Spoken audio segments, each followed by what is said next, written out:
ساتھ لڑائی، بلوچ کی پنجابی کے ساتھ کوئی لڑائی نہیں ہے.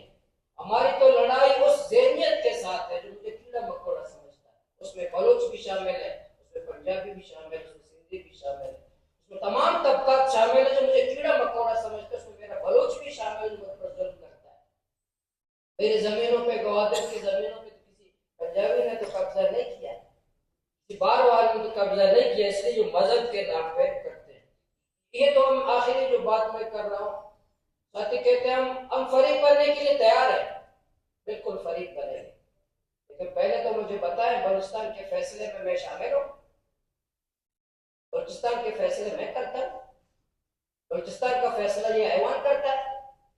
جب فیصلے میں نہیں کرتا تو فیصلے میں انوالو نہیں ہوں. میں گوادر میں سیکورٹی اداروں سے ملا، بات کی کہ گوادر کی گلیاں کون جانتا ہے میرے علاوہ. مجھے کبھی آپ نے پوچھا کہ گوادر میں امن کیسے قائم ہوگا؟ کبھی آپ نے مجھے بٹھایا کہ گوادر میں امن کیسے قائم ہوگا؟ کبھی آپ نے بتایا کہ گوادر پورٹ کیسے چلے گا؟ کبھی مجھ سے پوچھا گوادر انٹرنیشنل ایئرپورٹ چلے گا؟ گوادر کی گلیاں، گوادر کے دیہات، گوادر کے پہاڑ کون جانتا ہے میرے علاوہ؟ لیکن مجھے ایک منٹ کے لیے کسی نے بتایا نہیں. جب میں فیصلہ میں شامل نہیں جناب اسپیکر، جو پالیسی سازی میں شامل نہیں ہوں، جو فیصلوں میں شامل نہیں ہوں، تو آپ میں کیسے فریق بنوں گا؟ کیسے مقدمہ لڑوں گا؟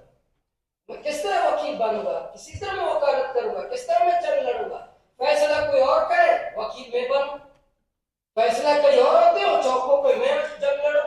جب میں فیصلے میں شامل ہوں گا اپنی جان قربان کروں گا.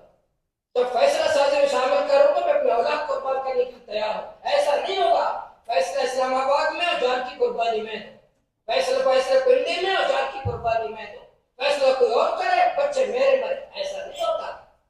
جب تک یہ ایوان کابینہ اور بلوچستان والے جو فیصلہ کریں گے پھر ہم قربانی دیں گے، پھر اپنی سرزمین کی حفاظت کریں گے، پھر ہم جنگ لڑیں گے اپنی قوم کی سرزمین کی. اس لیے میں نے بھی تجویز بھی دی ہے کہ ریڈنگ تمام کے ٹیبل پہ رکھیں. بالکل ثابت صاحب نے کہا مجھے تشویش جناب اسپیکر، بنیادی جو تشویش ہے یہ حالات صحیح ہو جائیں گے انشاءاللہ. مجھے اللہ کی ذات کا یقین ہے، ظلم نہیں چلتا.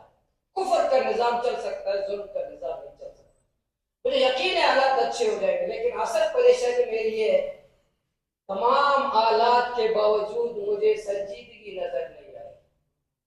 تمام شاعرائے غیر محفوظ ہونے کے باوجود مجھے سنجیدگی نظر نہیں آئی.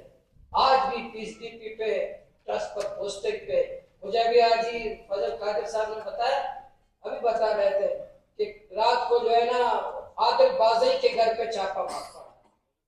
اور ٹرین میں بچے پھنسے ہیں. عادل بازئی مجرم ہے؟ عادل بازئی قاتل ہے؟ عادل بازئی کو ریاست مخالف ہے؟ یہ کوئی ٹائم تھا کہ عادل بازئی ایم ایل اے کے گھر پہ چھاپا مارے؟ وہ ہمارے 200 بچے یہاں کما رہے اور کوئٹہ میں عادل بازئی کے گھر پہ چھاپا. یہ سنجیدگی